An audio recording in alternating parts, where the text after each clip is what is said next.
Ну, сейчас такой мини вторая часть прошивки Xiaomi 1S.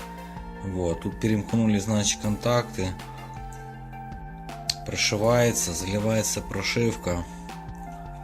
Вот, 31%, других методов нету. Вот этот Qualcomm Flash Image не хочет.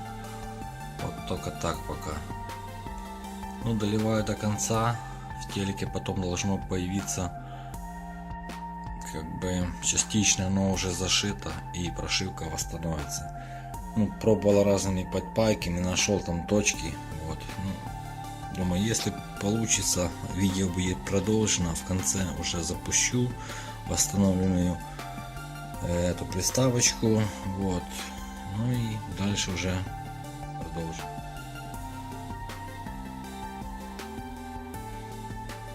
Пока заливается, видим 42%, это долго, минут 10-15, вот. Видим блоки памяти сразу какой зашит. Ну, все, в принципе, прошивка восстановлена. Ставьте пальцы, лайки.